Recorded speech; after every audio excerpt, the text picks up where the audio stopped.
Salam kasih sayang, salam mahabbah semua. Anak-anak sekalian, jangan sekali-kali kita kalah di garis mula. Setiap tahun, setiap penggal, setiap kali peperiksaan, malah setiap kali loceng berbunyi, ia menandakan kelas baharu bermula. Itulah garis mula bagi anda. Di garisan inilah perlumbaan sebenar akan ditentukan. Malangnya mungkin ada dalam kalangan kita yang mungkin telah tewas sebelum sempat wisil permulaan dibunyikan. Apabila anda melihat jadual waktu dan mungkin ada yang berkata, susahnya subjek ini, aku takkan boleh buat. Sebenarnya anda sudah kalah sebelum mula.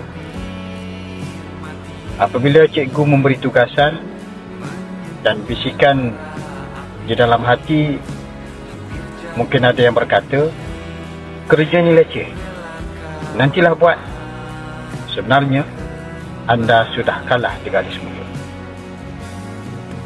Apabila anda melihat rakan yang lain lebih pandai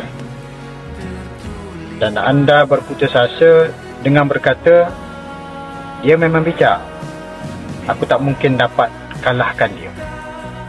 Sebenarnya anda sudah pun mengibarkan bendera putih. Anak-anak sekalian, medan perang yang paling besar bukanlah di Dewan Peperiksaan atau di padang sukan. Medan perang yang paling utama adalah di dalam fikiran anda sendiri.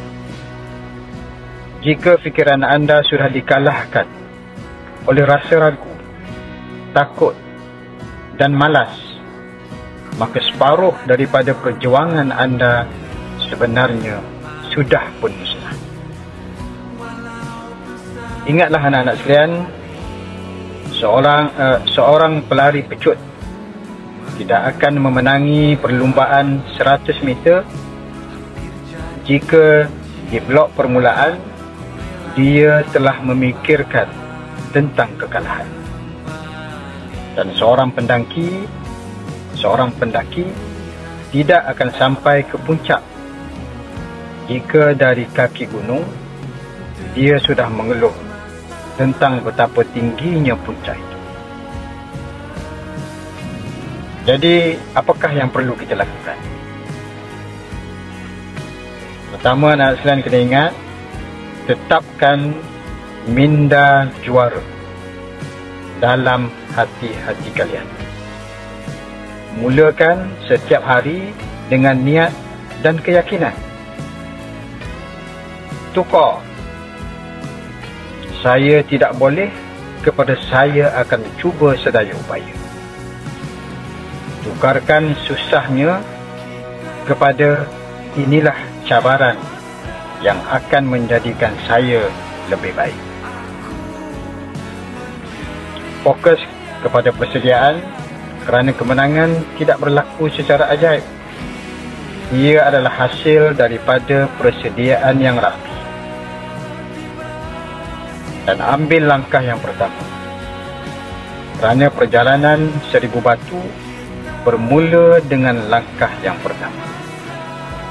Jangan fikirkan betapa sukarnya peperiksaan akhir tahun nanti. Jangan fikirkan betapa susahnya SPM nanti. Jangan fikirkan betapa susahnya STPM nanti. Fikirkan tentang apa yang anda boleh selesaikan pada hari ini. Satu bab, satu latihan, satu soalan, langkah kecil yang konsisten akan membawa hasil yang besar, insyaAllah.